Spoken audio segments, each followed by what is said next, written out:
Hola amigos, ¿qué tal? Muy buenas noches, bienvenidos a esta edición de A Boca Jarro y martes 4 de julio. A ver, lo que un poquito levantó las noticias en la mañana fue, bueno, un tuit, una declaración de Kenji Fujimori desde el Hotel El Pueblo, porque se le ha iniciado un proceso disciplinario. Yo justamente durante el fin de semana pensaba con las cosas que había hecho Kenji Fujimori, si no fuese un Fujimori, se le habría abierto o no un proceso disciplinario al interior del partido Fuerza Popular. Los más, digamos, no fujimoristas, así radicales, dicen que esto incluso sería una intención de algún sector de la prensa de dividir al fujimorismo. Pero a ver, nadie pues le pone una bala a Kenji Fujimori para que tuitee o para que comente. Lo que queda claro es que Kenji Fujimori tiene a un grupo de gente que tiene, digamos, una posición, una manera de enfocar el país, de lo que requiere, no solamente el Perú, sino creo que también Fuerza Popular. ¿Cuál Fuerza Popular? Si es que hay una sola, ustedes decidirán. Pero él viene asesorado con un conjunto de cosas que me parece, ¿no?, toca, por ejemplo, el tema de la bicameralidad, ¿no?, y de otros puntos más. Hay una editorial del Diario de Comercio muy interesante. Pero bueno, el tuit de Kenji Fujimori vino a raíz de que se conoció que se le abrió un proceso disciplinario. ¿Qué fue lo que dijo? Ya en el Hotel El Pueblo, enterándome de mi sorprendente proceso disciplinario, les adelanto lo siguiente: soy inocente, ¿ok? Esto fue lo que tuiteó Kenji Fujimori. Y después vino el tuit de Patricia Donaire. Bueno, Patricia Donaire un poco colgándose, ¿no? Porque yo insisto acá que Patricia Donaire puede haber tenido un punto importante respecto del tema de la reforma electoral, pero que al final no lo pudimos saber porque ella pateó el tablero antes de tiempo. Habíamos quedado en que iba a conversar Patricia Donaire, ojalá lo pueda hacer, porque finalmente ese tema me ha quedado en el aire. Dice, inocente, absolutamente inocente gladiador, le dice, ¿no? Ave imperator, los que morimos te saludamos. La típica frase, parece que más que el libro, ella ha visto la película de Gladiador. Luego vino el tuit de Úrsula Letona, que le jaló la oreja a Kenji Fujimori. Muéstramelo, por favor. Dice, tienes que leer, ver prensa y sobre todo asistir a reuniones de bancada. Es la parte complicada, entre comillas, de ser políticos, pero es necesario. Le llaman la atención por no asistir a las reuniones de bancada. Y finalmente,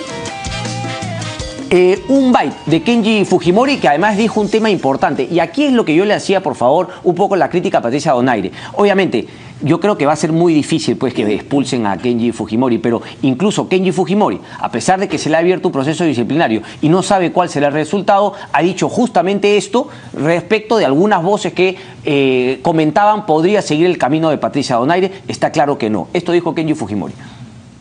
Lo importante es que jamás voy a renunciar a mi partido. Gracias.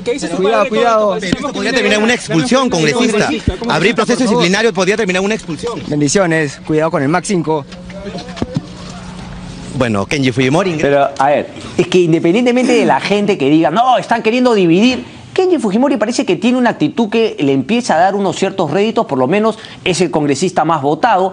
Algún tipo de actitud será justamente lo necesario para convencer a esa población que se para en el medio. No es ni fujimorista ni antifujimorista, sino que espera el desenlace de una campaña electoral para tomar su decisión final en el voto.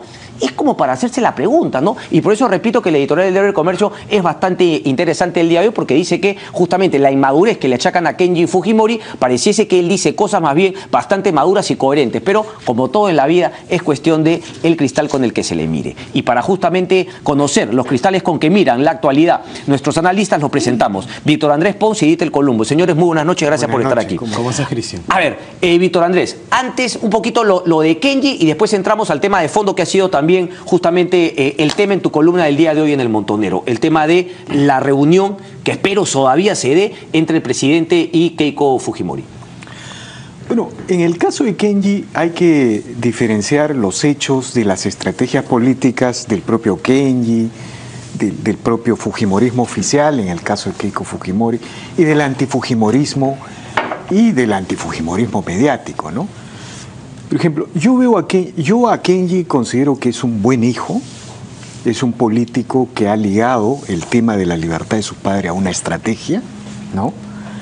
En las últimas declaraciones está demostrando ser un político con conocimiento de diversos temas, ¿no?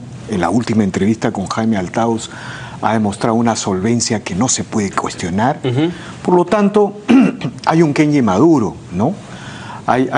Pero, digamos, donde Kenji pierde es cuando empieza a provocar a Fuerza Popular, a su organización. Es decir, en el sentido siguiente, Kenji empieza a desarrollar gestos y actitudes que van en contra de la línea general de su organización. ¿Cuáles, por ejemplo? Bueno, pues en general hablar de esto de los circos, de los leones, hablar de que Fuerza Popular necesita reestructurarse, todas esas cosas pueden tener una dosis de verdad, pero en una organización como Fuerza Popular, que de alguna manera nos está planteando el regreso de la lógica partidaria a esta democracia que no, digamos, que no conoce de lógicas partidarias desde que el APRA, ¿no?, empezó a debilitarse, ¿no? Plantear esa lógica de provocación contra el movimiento interno de su organización, es que estoy casi completamente seguro que lo aísla dentro de Fuerza Popular. Eso en primer lugar. En segundo lugar, yo no creo, como cree el antifujimorismo mediático, que el liderazgo en Fuerza Popular pueda estar en cuestión, ¿no? ¿Por qué? Mira, eso solo puede partir de una concepción, que Fuerza Popular y Keiko Fujimori es solo el resultado de la herencia del gobierno de los 90. Y eso no es verdad. Eso es un deseo del antifujimorismo. Keiko, mira, lo que es Fuerza Popular actualmente es verdad, es incuestionable, es parte de la herencia de los 90. No se puede negar. Pero si no hubiese habido la actuación de 15 años en democracia de Fuerza Popular, la participación de Keiko Fujimori en 2 segundas vueltas electorales y su conversión en una bancada de mayoría absoluta, pocas veces visto en la historia del Perú, algo así se vio, creo que en el segundo o tercer periodo de Fujimori, ¿ya? Entonces, si no hubiera habido esa voluntad política y el liderazgo de Keiko Fujimori, esa actitud de leal oposición británica, discúlpame, durante el gobierno de García y también durante el gobierno Mala, recordemos, Pedro Gateriano, el presidente del Consejo de Ministros, se mantuvo por decisión del fujimorismo. Es decir, si no hubiera habido todos esos hechos, no habría Fuerza Popular. Ese es un deseo. Mira, el deseo del antifujimorismo mediático, lo que tú quieras, hay que diferenciarlo de la realidad. Lo que tú digas, más bien, porque ya no has dicho nada. Más bien quiero que después me expliques un poquito del antifujimorismo mediático. Dieter Columbus, tu posición respecto a lo de Kenji, si coincides con Víctor Andrés. A ver, yo creo, Cristian, que Kenji de alguna manera lo que está haciendo es, yo no digo desmarcarse de su partido, yo creo que él está tratando de, digámoslo de alguna manera, forjarse un liderazgo dentro de Fuerza Popular, no necesariamente que rivalice con su hermana, pero que sí le permita tener ciertas condiciones para negociar dentro del partido, ¿no? Ahora, que si es apropiado o no es apropiada la actitud del congresista Fujimori con los tweets, algunos simpáticos y otros creo no tan afortunados, es parte, creo yo, de su estrategia. El tema es que es innegable, pues, de que, cierto o no cierto, la percepción que se deja luego de la participación de Kenji en las últimas 2 semanas es de que la reacción o el movimiento de Fuerza Popular ha ido más o menos al compás que ha ido marcando él, ¿no? Hoy día en la mañana leía pues algunos tweets, ¿no?, que comentaban, incluso Juan Sheput decía que el gatillador del diálogo, porque el gatillador creo que es un término poco apropiado también, que usó Juan, entre PPK y Keiko ha sido Kenji. Digamos que Kenji ha empujado a su partido y a Keiko a mandar esta carta y este pedido de reunión. Y la reacción inmediata de parte de la bancada ha sido tweets que han salido pues por docenas, ¿no?, hoy día, con mayúscula. Kenji no ha tenido nada que ver. O sea, ¿no? Todo. O sea, claro, entonces es cuando... Pero ¿tú coincides con esa apreciación de Juan Sheput? Mira, yo creo que Kenji ha tenido que ver bastante con la cuestión de tender puentes con el gobierno. Eso es cierto, ¿no? Creo que no le podemos negar que la participación de Kenji Fujimori de alguna manera ha contribuido a que Fuerza Popular tienda finalmente este puente con el gobierno. Pero al final la decisión de tender o no tender el puente ha sido de la señora Fujimori. Correcto. ¿No? El congresista Fujimori ha tenido todas las intenciones, pero la reunión va a ser entre Keiko y el presidente. Entonces, si bien es cierto, puede hacer que haya facilitado, o como dijo la segunda vicepresidenta, ¿no? Que sacó un tuit diciendo gracias a la oposición, o bueno, al fujimorismo por aceptar la invitación del gobierno.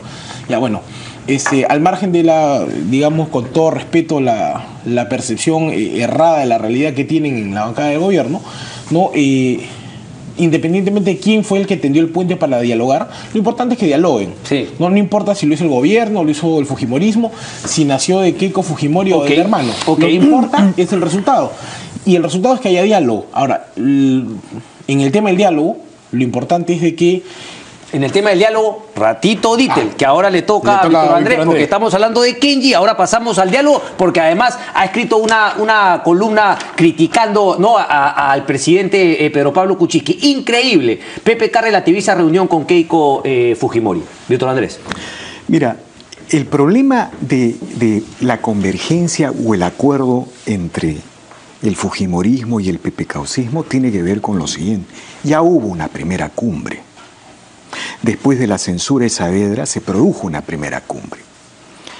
El presidente llegó a esa reunión y su deber debió haber sido sobre todo plantear una agenda política, porque de acuerdo a la Constitución y de acuerdo al sistema político, el presidente de la República concentra la iniciativa política. Sí. El presidente llegó sin agenda, sí, ¿no? Llegó sin agenda.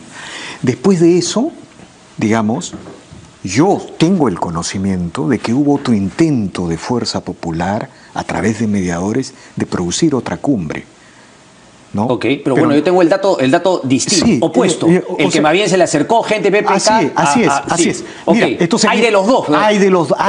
Yo tengo esa versión, pero también existe la versión del gobierno. Ok. Mira la importancia del mediador, ¿eh? Mira la importancia. Estamos construyendo, esa es la realidad. O sea, también existe la versión del gobierno de que el gobierno quiso varias veces convocar a una cumbre y que Keiko Fujimori no quiso. Okay. Entonces, hay versiones de ambos lados, porque en ambos lados hay extremismos que no quieren el acuerdo y la convergencia. Okay. Y eso es lo que normalmente sucede cuando hay una situación de polarización, ¿no es cierto?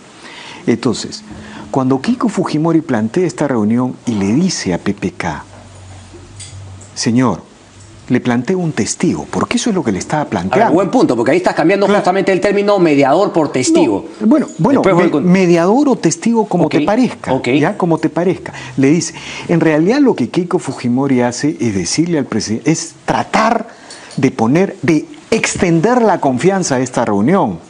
Porque a nadie, a ver, yo te hago una pregunta, pongámonos una semana atrás, y yo te digo, en este país no hay instituciones ni referencias. Los 3 expresidentes democráticos están cuestionados. Llamamos al Nobel y en vez de provocar convergencia, provoca confrontación. Nuestro Nobel, el Nobel Vargas Llosa, ¿no es cierto? No hay intelectuales con autoridad. El papel de Cipriani ya no funciona, porque el propio Cipriani ha dicho, ¿no es cierto? ¿No? Entonces, ¿quién es la única posibilidad de convertirse en bisagra en un clima polarizado? El único, bueno, ahí hay un patriarca de la política, vivo, Luis Bedoya Reyes.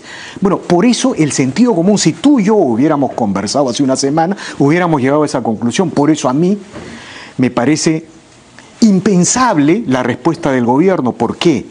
Al contrario, si yo hubiera sido el gobierno, hubiera exigido 1, 2, 3, 4 o 5 Bedoya Reyes para producir el acuerdo real. O sea, para que no sea solamente un diálogo. Para que esto no sea una reunión para la foto, una declaración o un saludo a la bandera, y luego los sectores extremistas de ambos lados petardeen el diálogo y las convergencias como ha sucedido en la práctica y en la realidad. Y peor aún si decimos que los acuerdos que vamos a tener en esta reunión los vamos a llevar al acuerdo nacional. Ahora nos estamos coincidiendo porque los extremos en ambos lados, creo que es importante decirlo, porque la polarización obviamente ya de por sí habla de 2 extremos. Por eso se necesita Luis Bedoya Reyes, o 5 o 10 Luis Bedoya Reyes. Dittel Columbus, tu punto de vista. Mira, partiendo del tema de que ya el hecho de que vayan a dialogar es importante, ¿no? El tema de Luis Bedoya Reyes, yo sí coincido con Víctor Andrés en que la participación del Tucán hubiese sido importante en este diálogo, no como un mediador, ¿no?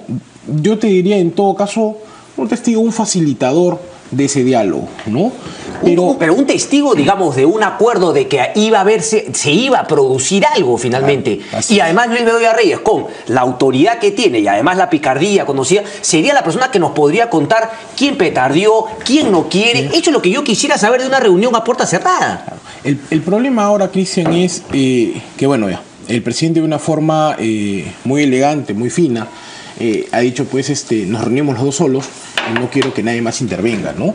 Pero el tema es, comparándolo con la reunión que hubo con el cardenal, hay ciertas diferencias, ¿no? Para empezar, la reunión anterior, ¿no? Que Víctor Andrés llama una cumbre, yo no la llamo una cumbre, sí ha sido una simple reunión, ¿no? Pero no fue convocada por ninguna de las dos partes, fue convocada por un tercero, que fue el cardenal. Ok, hay una diferencia importante. En esta oportunidad, ¿no? Si bien es cierto, es importante el diálogo, también estamos hablando de política, ¿no? Y en política, pues, los gestos importan.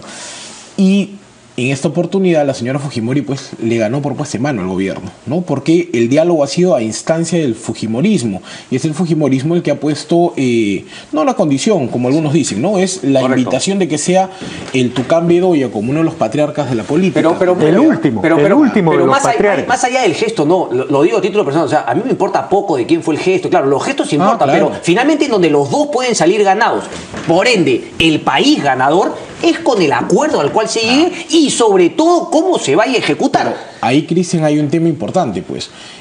Todos están preocupados porque, primero, si es que Luis Bedoya iba a participar o no. Bueno, ya vemos que no.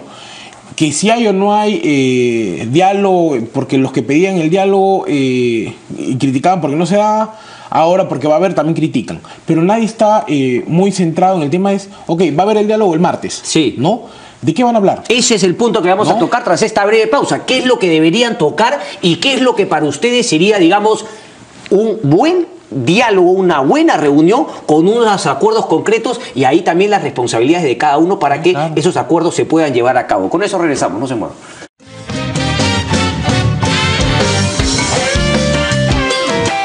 ¿Qué debemos esperar? Porque finalmente digamos, el diálogo se va a dar. ¿Cuál debería ser? Hay metodologías. O sea, a ver, el tema de negociaciones se enseñan ahora pues en universidades ¿no? del vuelo de Harvard y qué sé yo. O sea, pero uno tiene que llegar, yo quiero esto es lo que tú tienes, digamos, el tema de las posibilidades. ¿Qué se puede lograr? ¿Qué debería ser el diálogo? Yo creo que si mira, la primera cosa a definir es por qué se reúnen los dos líderes. Se reúnen uno porque es presidente y la otra porque es lideresa de la oposición. Pero principalmente porque ambos son los principales líderes políticos del país sancionados en la última segunda vuelta electoral. Eso es lo que se hace en cualquier democracia. Yo hoy día escuchaba a un comentarista decir, eso no sucede en ninguna democracia, es todo lo contrario. Es lo que se hace en cualquier democracia con relativa salud.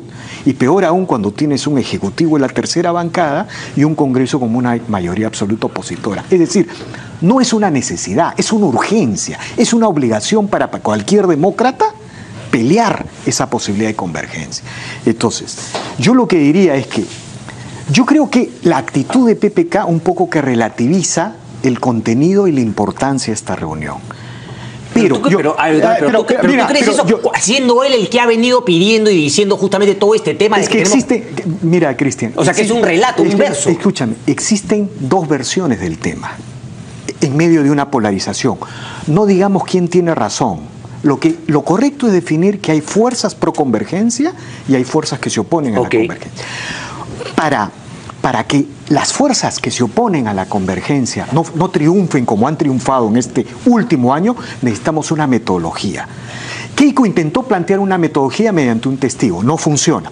Sigamos persistiendo en el acuerdo.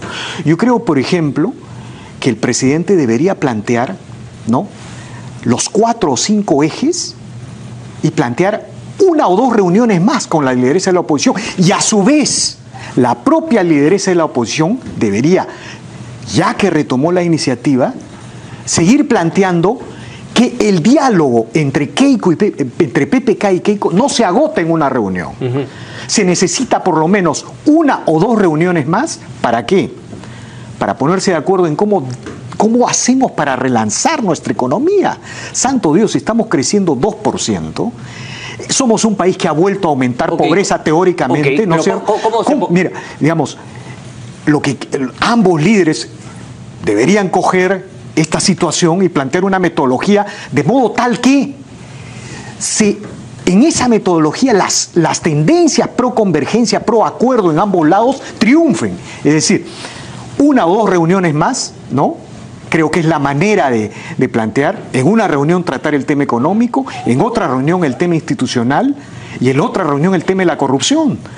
Y después de eso, ahí está el amigo Dietel, abogado, experto en metodologías institucionales y de negociación, plantear probablemente facilitadores que escriban y concreten estos acuerdos. Así se hacen. Y ahí recién te parecería, digamos, desde tu punto de vista, lo compartimos con el Acuerdo Nacional, únanse todos. ¿A ti te parece que el Acuerdo Nacional, creo que se ha demostrado que, digamos, no es... Mira, si lo comparte PPK en el Acuerdo Nacional después de hematología, es su problema. Te lo digo, desde el punto de vista democrático, de cómo recuperamos gobernabilidad y relanzamos el crecimiento, no tiene ninguna importancia.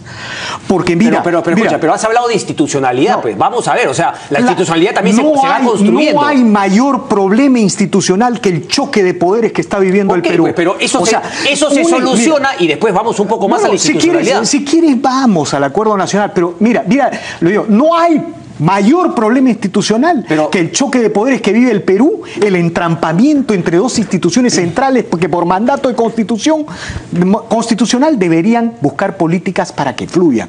Eso es lo que hay que resolver. Pero me preocupa que tú, por un lado, digamos, me dices que la reunión solo debe ser, pero por ejemplo, si Keiko Fujimori hubiese ganado y también fuese presidente con 72 congresistas, la única institucionalidad sería lo que ellos dijeron. En ese caso hipotético sí resulta siendo importante esas otras instituciones, que hoy por hoy parece no tener importancia por cómo se ha dividido el poder. La política es el reino de la realidad y el reino de lo posible. Eso es lo que estamos conversando. Pero justamente lo que plantea es que lo que plantea es no solamente mirar cómo salvamos este momento, pero yo quiero mirar más allá. Pues. No es este momento, es la democracia, es el modelo, es la economía de mercado, porque si no se ponen de acuerdo, el 2021 es un panorama sombrío a favor del antisistema. Mira, yo parto del tema del Acuerdo Nacional, ¿ya? Creo que, a ver, cuando el Acuerdo Nacional se gestó, era una coyuntura distinta, un marco institucional y político distinto, ¿no? Salíamos justo de la década de los 90, el tema de los videos y demás, ¿no? Hoy por hoy, creo que el rol de la mesa, del Acuerdo Nacional es un tema más lírico, menos práctico, y me da la sensación de que cada vez que un presidente quiere... tomar aire. Yo no te diría eso, quiere mecernos con algo, nos manda al Acuerdo Nacional. Bueno, ¿no? Entonces, cuando no quieres tomar una decisión, ándate al Acuerdo Nacional. Es como cuando dicen, cuando no quieres resolver algo, constituye una comisión. ¿Eso hubiese sido la causa por la cual el presidente lo incluye en su respuesta a Keiko Fujimori? Mira, podría ser... yo no sé si es que es el mismo presidente quien ha redactado la carta o es sus asesores. Pero vamos a ver en la línea de Víctor Andrés, ¿no? Sí, pues PPK en verdad está satisfecho. Él quería justamente este diálogo hace mucho tiempo, pero hay un grupo de gente que no puede ceder tan fácil. Di que Bedoya no y di que lo llevas al Acuerdo Nacional. Imponte pues algo, no te regales tan facilito. ¿Tú crees que algo puede a eso? Sí, yo creo que sí. Bueno, ¿sabes por qué?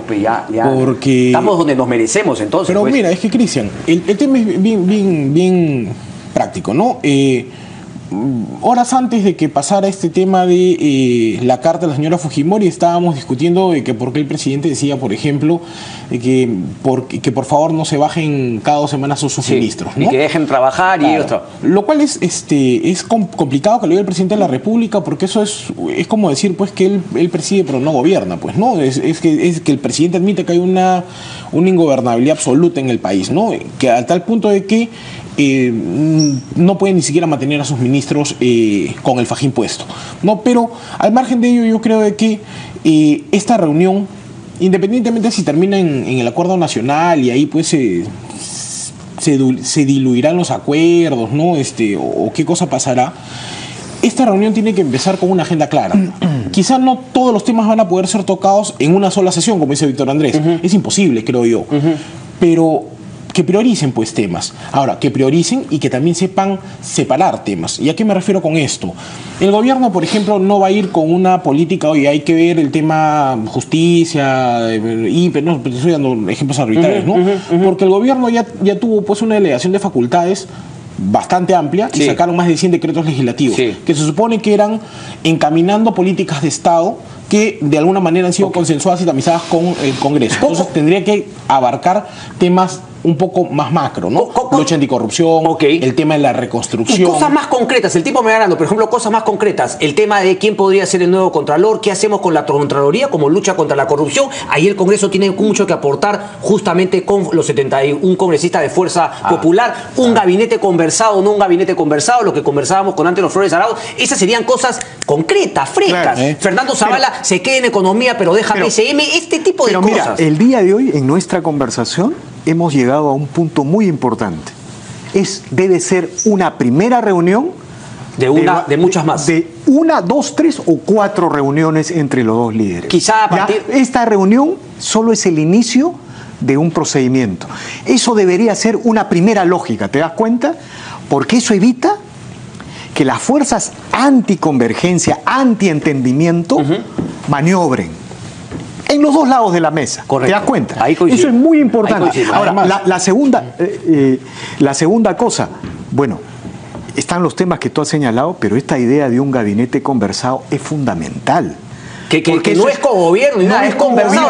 ¿Qué gente? Pues, ¿con qué gente nos buscamos este tema? Porque eso es lo que sucede en todas las democracias que tienen un gobierno dividido, que son muy pocas. El Perú, por su particularidad constitucional, pues, que no tiene un gobierno dividido. Es decir, no puede funcionar el Estado y el sistema de gobernabilidad sin un entendimiento entre el Congreso. Está dando temas de fondo, como decía Fernando, todo está, ¿no? Nuestro sistema que no es ni fu ni fa, ni presidencial ni parlamentarista, pero estamos pues en los temas menudos porque parece que no le vamos a sacar la cabeza. Dieter, para terminar. Mira, además, coincidimos creo todos en que es imposible que un proceso de diálogo luego o durante una etapa de crispación política tan compleja como la que estamos se vaya a solucionar con una sola reunión.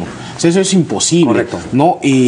Así Pedro Pablo Kuczynski sea el mejor negociador del sector público del mundo y la señora Fujimori igual, la agenda política que tenemos es tan variada y tan compleja que no lo van a hacer en un día. Pero, y con esto me refiero porque, a ver, no, o sea, se puede decir, muchas cosas que tú has dicho, Victoria, pero yo sí creo que PPK, sí él estaría dispuesto por ir, no solamente a una reunión, sino muchas más. No sé. Independientemente del grupo de gente. ¿Keiko Fujimori también? Yo creo que sí. Mira, escúchame. Mira, este no es el momento de juzgar, ¿cómo te digo?, las supuestas intenciones de los actores. Estamos en un momento especial en que los actores han decidido converger en una reunión. Y a partir de la reunión se verá finalmente a qué apunta cada uno. Y si es que es puro bururú. Mira, si por ejemplo, si Keiko Fujimori ahorita plantea 1, 2, 3, 4 reuniones y el presidente se allana eso, ya estamos. Y si el presidente o alguien dice no, entonces estamos pensando en una reunión para la foto. Y lo contrario también. Claro. Porque si PPK dice sí, Kenji y Keiko dice que no, queda claro también. Igual. Perfecto. Pero te das cuenta. Me tengo que ir. Solamente, y mira, ojalá que ambos, Pedro Pablo Kuczynski y Keiko Fujimori, estén haciendo unas, vamos a llamarlo así, reuniones previas a la del martes. Creo que el fujimorismo está ahora encerrado en el pueblo 3 días. Sí. Yo estoy casi seguro que en esa reunión ellos están conversando qué cosa van a tratar el día martes. Ojalá que se llegue con un documento y se puedan poner de acuerdo. Ojalá que el presidente haga lo mismo. Correcto. Un placer, Un placer.